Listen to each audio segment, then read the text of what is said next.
नमस्कार, मैं हूं आपके साथ अंकिता पाल। बुलेटिन की शुरुआत करते हैं। अखिल भारतीय रैगर महासभा की ओर से जयपुर के बिटला ऑडिटोरियम में राज्य स्तरीय प्रतिनिधि सम्मेलन और अभिनंदन समारोह का आयोजन किया गया, जिसमें सीएम भजन लाल शर्मा ने शिरकत की है। आइए आपको सीधे लिए चलते हैं बिटला ऑडिटोरियम, जहां पर सीएम ने समारोह को संबोधित करते हुए क्या कुछ कहा है, सुनाते हैं आपको। माता की, संत जीवाराम जी महाराज की, संत जीवाराम जी महाराज की, संत आत्माराम जी लक्ष्य जी की, संत आत्माराम जी लक्ष्य जी की, संत आत्माराम लक्ष्य जी की, बाबा साहब भीमराव अम्बेडकर जी की, बाबा साहब भीमराव अम्बेडकर जी की।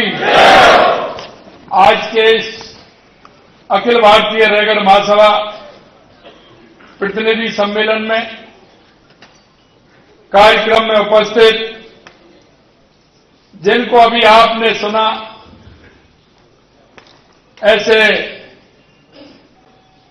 दिल्ली से सांसद और मेरे मित्र भाई योगेंद्र चांदोलिया जी, विधायक हमारे राम साहब वर्मा जी, अखिल भारतीय रैगर महासभा के राष्ट्रीय अध्यक्ष, एक बार नहीं 2 बार, क्योंकि उनकी सरलता, उनकी सौम्यता और समाज के प्रति, राष्ट्र के प्रति उनकी जो भावना है, ये उसी का परिणाम है। ऐसे हमारे श्री बीएल नवल साहब, राष्ट्रीय उपाध्यक्ष सीताराम जी मौर्य साहब, संयोजक हमारे युवा राम अवतार कुलदीप जी, सह संयोजक एसएन धौलपुरिया जी, भाजपा की प्रदेश मंत्री मेरी छोटी बहन स्टेफी चौहान, अखिल भारतीय रैगर महासभा के पूर्व अध्यक्ष डॉक्टर एसके मोहनपुरिया जी, विवेक खोलिया जी, पूर्व उपाध्यक्ष एससी आयोग के, और मेरे सामने राजस्थान के कोने कोने से आए मेरे सभी भाई और बहनों, सबसे पहले तो मैं आप सभी का वंदन करता हूं, अभिनंदन करता हूं, आप सभी को मैं प्रणाम करता हूं, क्योंकि आप पूरे राजस्थान से चल करके राजस्थान की राजधानी जयपुर में आए हैं और मैं यहां रहता हूं, इसलिए मेरा दायित्व बनता है कि मैं आप सभी का स्वागत और अभिनंदन करूं। आप सभी का बहुत बहुत स्वागत, बहुत बहुत अभिनंदन। अखिल भारतीय प्रतिनिधि सम्मेलन में आमंत्रित करने के लिए भी मैं अखिल भारतीय रैगर महासभा का आभार व्यक्त करता हूं।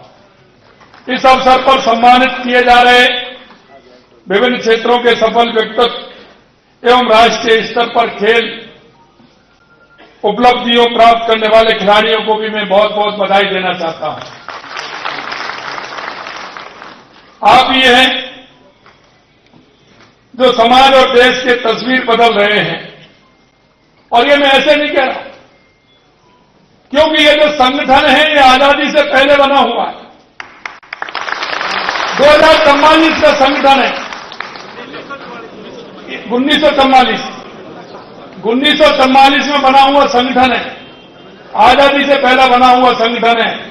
मेरे भाइयों बहनों, मैं आपसे एक ही बात कहना चाहता हूं कि समाज का राष्ट्र के प्रति, आजादी की लड़ाई के प्रति हमारे लोगों का इतना बड़ा सहयोग रहा। आप लोगों ने, हमारे उन पूर्वजों ने आजादी की लड़ाई में बढ़ चढ़ के हिस्सा लेने वाले थे। मैं ऐसे उन सभी को भी प्रणाम करता हूं। यह समाज हमेशा समाज हित की, राष्ट्र हित की बात करता है। हमेशा आप लोगों ने समाज की और राष्ट्र की परवाह करते हुए आगे बढ़े हैं, और इसलिए मैं आप सभी को बधाई भी देता हूं, क्योंकि आप देख रहे हैं देश के यशस्वी प्रधानमंत्री नरेंद्र मोदी जी के नेतृत्व में देश का हर वर्ग, हर जाति, हर समाज उन्नति कर रहा है। ये मैं आपसे सीधे कहना चाहता हूं। अगर 2014 के बाद देश के अंदर जो परिवर्तन आप देख रहे हैं, वो आप अपने आप में स्वयं महसूस कर रहे हो। 2014 के बाद का परिवर्तन क्या हमारी गरीब कल्याण की योजना है, क्या हमारे प्रदेश का, देश का विकास हो, चाहे हमारा बढ़ता हुआ दुनिया में भारत का सम्मान हो, ये 2014 के बाद आप देख रहे हैं। और यही नहीं, देश के अंदर आतंकवादी आते थे, घटना करके चले जाते थे, यहां तक कि सैनिकों के सिर काट करके भी ले जाते थे। लेकिन मैं आपको इतना बताना चाहता हूं कि 3 घटना हुई है, आप उनको देख सकते हैं, जयपुरी हो, पुलवामा हो या 22 अप्रैल को पहलगाम की घटना हो। मेरे भाई और बहनों, हमारे देश की सेना ने अंदर घुस के मारने का काम किया, अंदर घुस के मारने का काम किया। और आपने देखा होगा 22 तारीख पहलगाम की घटना हुई। हमारे देश के यशस्वी प्रधानमंत्री नरेंद्र मोदी जी ने कहा कि निश्चित रूप से इसका बदला लेंगे और ऑपरेशन सिंदूर, क्योंकि जिन माता बहनों की मांग उजाड़ने का काम किया था, उनको सबक सिखाने का काम भी किया और उसका नाम भी, क्योंकि ये सिंदूर हमारी माता बहनों, हमारी संस्कृति, हमारे विचार का प्रतीक है। ये हमारी माता बहनों का सम्मान है और उस सम्मान के लिए ऑपरेशन सिंदूर नाम रखा। और 6 और 7 तारीख की रात को उन ठिकाने, जो आतंकवादी ठिकाने थे, सीधा उन पर हमारे देश की सेना ने और देश के वैज्ञानिकों ने उस पर पूरी तरह से आतंकवादी अड्डों को समाप्त कर दिया और उन आतताइयों को और आतंकियों को सबक सिखाने का काम हमारी देश की सेना ने किया। मैं ये सारी बातें आपको इसलिए कहना चाहता हूं कि देश के अंदर जो परिवर्तन आप देख रहे हैं, और यह भी आपने देख लिया, यह पाकिस्तान ने नहीं, पूरे विश्व ने देखा है कि भारत महाशक्ति बनने वाला है, भारत महाशक्ति है, इसके आगे किसी की पार पड़ने वाली नहीं है। ये हमारी सेना ने और हमारे वैज्ञानिकों ने बता दिया। मेरे भाइयों, इस देश को बनाने में रैगर समाज का बहुत बड़ा योगदान है, क्योंकि हमारे आत्माराम लक्ष्य जैसे संतों का मार्गदर्शन हर समय मिला है और उन्होंने देश की संस्कृति और देश के विचार के लिए उन्होंने काम किया है। और इसलिए मैं आपसे कहना चाहता हूं कि आप देख सकते हैं, बाबा साहब भीमराव अम्बेडकर जी ने जिस समतामूलक और शिक्षित समाज की परिकल्पना की थी, उसे माननीय मोदी जी ने साकार करने का काम किया है।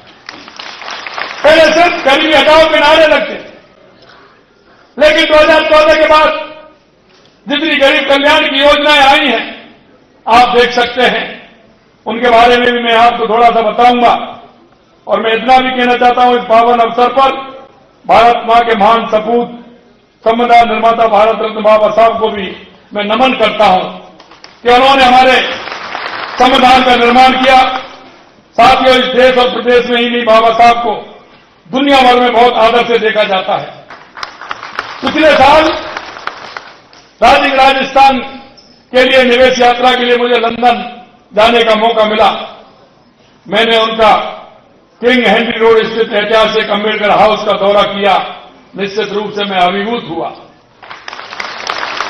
देश के यशस्वी प्रधानमंत्री नरेंद्र मोदी जी ने उसका नया रूप देकर के उसको बनाया।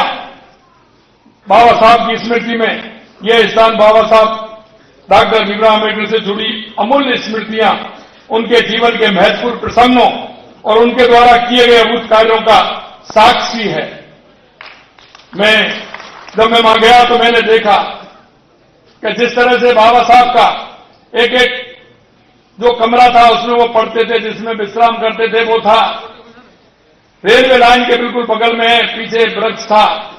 वहां जब जो लोग थे उनसे जब मैंने पूछा तो उन्होंने बताया कि बाबा साहब यहां जब ट्रेन आती थी, इस वृक्ष के नीचे एक टेबल लगी हुई थी, उस टेबल पर बैठते थे और जब वो ट्रेन से जाते थे और ट्रेन से आते थे, वो बाहर इसलिए बैठते थे, जैसे ही ट्रेन आती थी पैदल चल करके स्टेशन पास होता हुआ जाते थे। अगर उस स्थान को देखेंगे उसमें से अलग ही खुशबू आती है, एक संदेश देने वाला स्थान। इसलिए मैं कहना चाहता हूं, दुनिया आज भी उनके अर्थशास्त्र, सामाजिक दर्शन और कानून का ज्ञान लोहा मानती है। उन्हें इसीलिए तो सिंबल ऑफ नॉलेज कहा जाता है। उन्होंने दुनिया का सबसे बड़ा संविधान देकर भारत को सबसे बड़ा लोकतंत्र बनाया। संविधान के प्रारूप समिति के अध्यक्ष के रूप में संविधान निर्माण में अमूल्य योगदान की वजह से हम उन्हें भारतीय संविधान के निर्माता के रूप में भी याद करते हैं।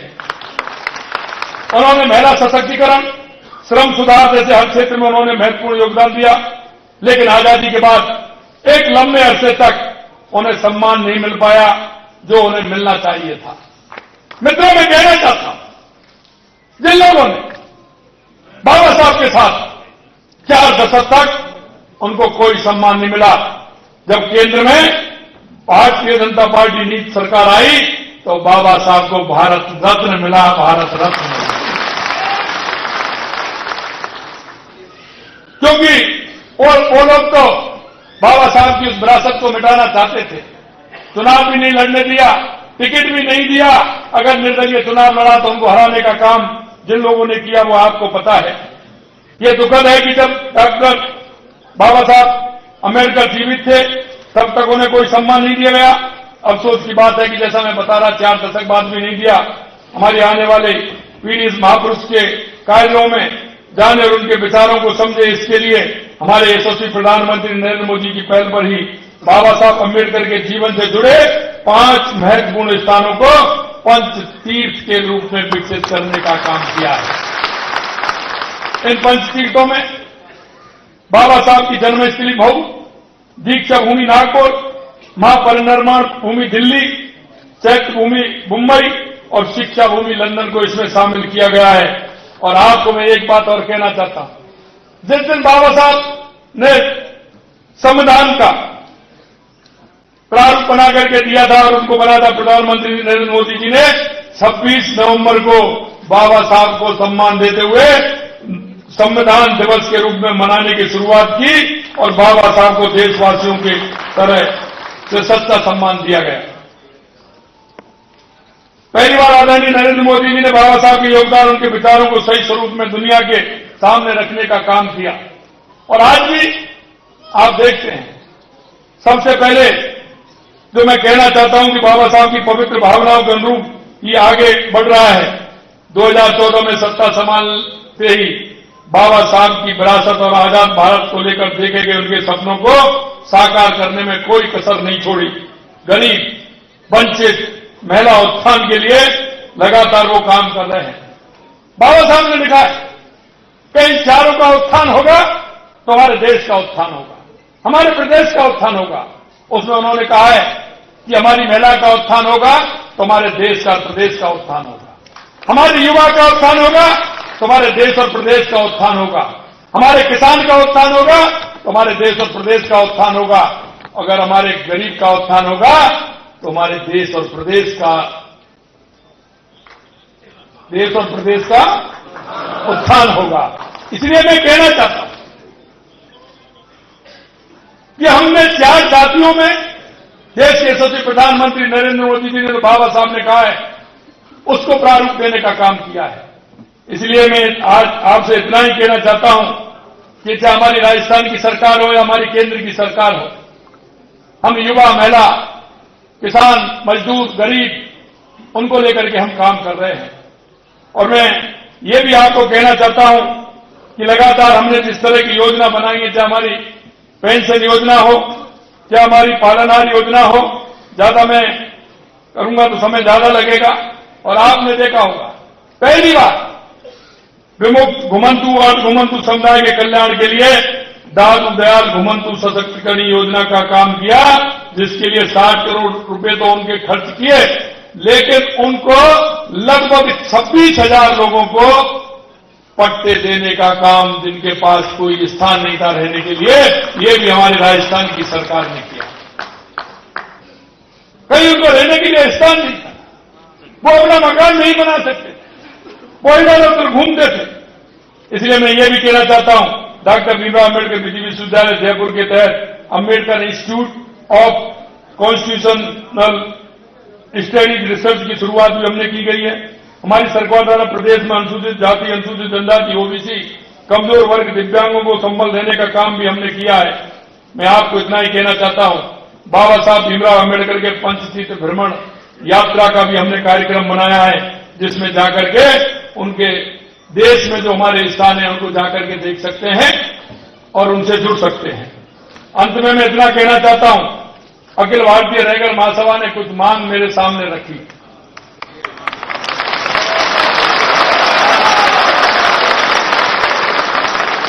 मेरे से कह रहे थे बीएल नवल साहब कि संत आत्माराम लक्ष्य जी के लिए आप जमीन दे दीजिए। मैंने कहा जमीन नहीं, जमीन भी देंगे और पैनोरमा भी बनवाएंगे।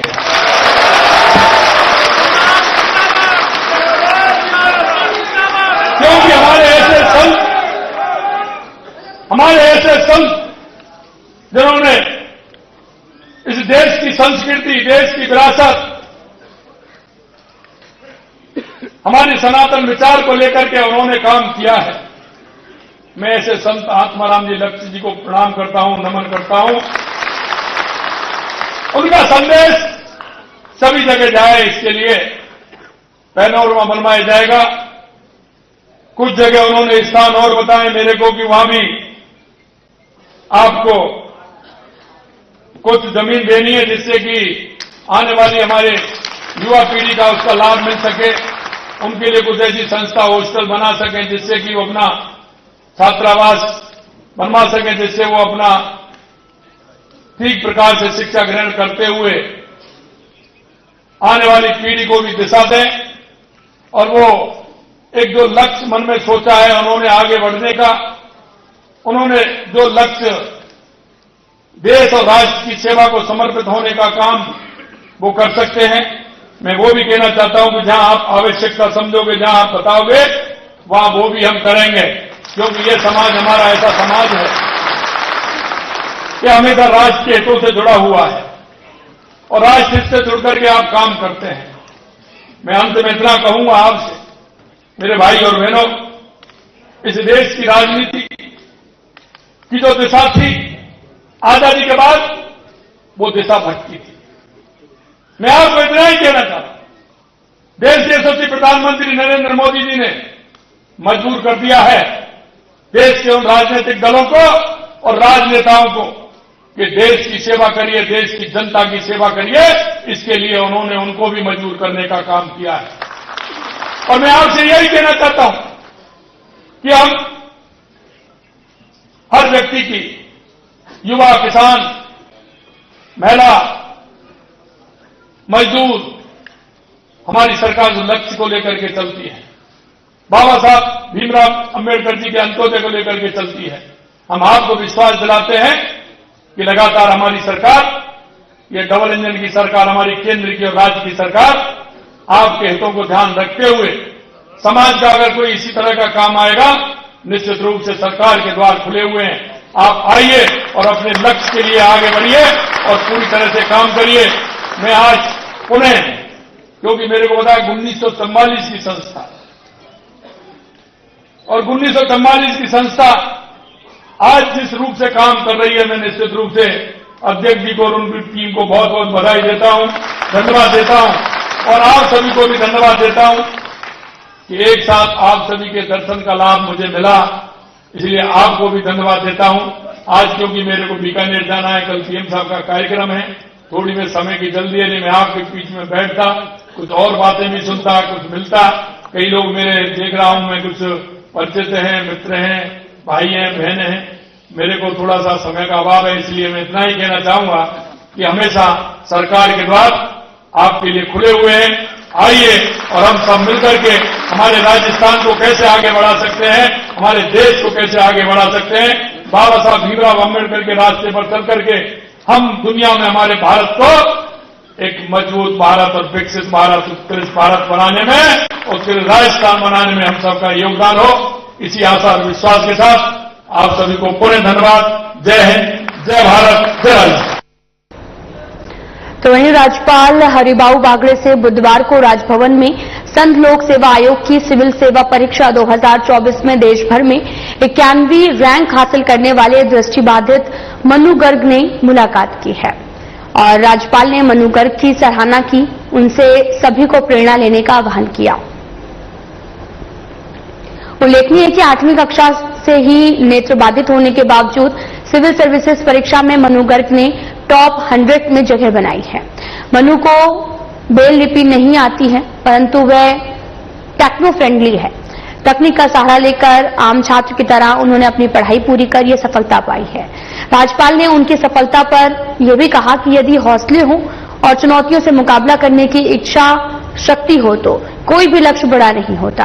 मनु दूसरे युवाओं के लिए भी प्रेरणा है। बागरे ने मनु को बधाई देते हुए उनके उज्जवल भविष्य की कामना की है। राज्यपाल ने उनके परिजनों को भी बधाई देते हुए उनके सहयोग की सराहना की है।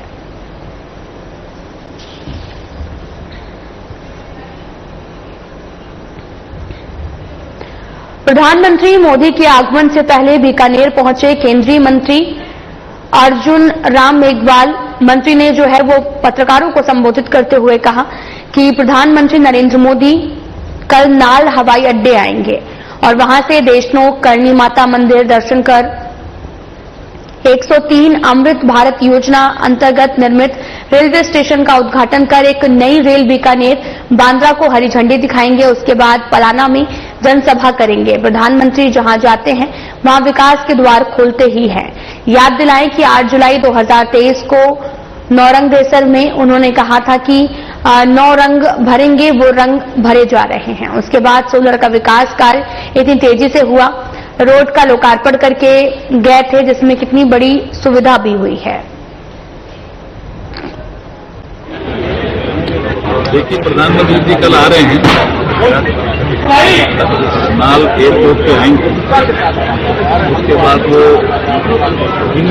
करणी माता के मंदिर देशनोक जाएंगे, वहां दर्शन करेंगे, पूजा अर्चना करेंगे और उसी के पास एक रेलवे स्टेशन का विकास हुआ है, देशनोक रेलवे स्टेशन का, अमृत भारत रेलवे स्टेशन योजना के तहत। तो वो उनका लोकार्पण करेंगे। ऐसे 103 रेलवे स्टेशन हैं देश भर में, 18 राज्यों में, उनका लोकार्पण का कार्यक्रम होगा। एक ट्रेन को भी वो हरी झंडी दिखाएंगे, बीकानेर मुंबई एक ट्रेन नई चालू करेंगे, उसको हरी झंडी दिखाएंगे। उसके बाद वो पलाना आएंगे। पलाना जहां अपन खड़े हैं, यहाँ जनसभा को संबोधित करेंगे और इसलिए ये स्थान भी महत्वपूर्ण है। बीकानेर जिला भी हो रहा है कि ऑपरेशन सिंदूर के प्रधानमंत्री जी की पहली है। क्या जवानों से भी मिलेंगे वो यहाँ पे? वो कार्यक्रम अभी आया नहीं है, कार्यक्रम आएगा तो आपको बता देंगे। मानते प्रधानमंत्री जी आ रहे हैं तो क्या माना जाए बीकानेर के लिए या प्रदेश के लिए किस तरह की और योजनाओं का? देखिए, प्रधानमंत्री जी जहाँ भी जाते हैं वहाँ के विकास के द्वार तो खुलते ही हैं। हम अगर आपको याद दिलाएं, 8 जुलाई 2023 को नौरंगदेसर प्रधानमंत्री नरेंद्र मोदी के 22 मई को बीकानेर जिले के दौरे को देखते हुए केंद्रीय कानून मंत्री अर्जुन राम मेघवाल, बीजेपी के प्रदेशाध्यक्ष, पूर्व प्रदेशाध्यक्ष सहित अनेक नेता, जनप्रतिनिधि पलाना पहुंचकर व्यवस्थाओं का जायजा ले रहे हैं। मुख्यमंत्री भजनलाल शर्मा के जल्द ही पहुंचने की संभावना है। रेल मंत्री अश्विनी कुमार रात्रि को बीकानेर पहुंचकर व्यवस्थाओं का जायजा लेंगे। पलाना गांव में सभा स्थल को तैयार कर लिया गया है। इसमें 54 ब्लॉक बनाए गए हैं। इनमें आगे के ब्लॉक वीवीआईपी मीडिया महिलाओं के लिए आरक्षित रहेंगे।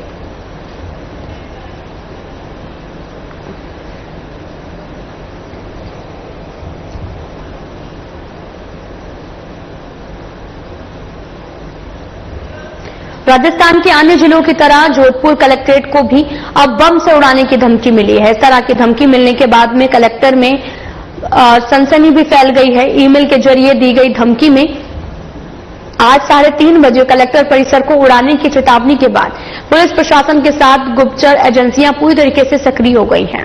कलेक्ट्रेट को बम से उड़ाने की धमकी के बाद अतिरिक्त जिला कलेक्टर जवाहर चौधरी ने मीडिया से बातचीत करते हुए कहा कि जैसे ही ईमेल की सूचना सीआईडी के माध्यम से मिली, उसके बाद जिला प्रशासन, पुलिस प्रशासन और गुप्तचर विभाग के अधिकारी कर्मचारियों ने पूरे कलेक्टर की जांच पड़ताल शुरू की।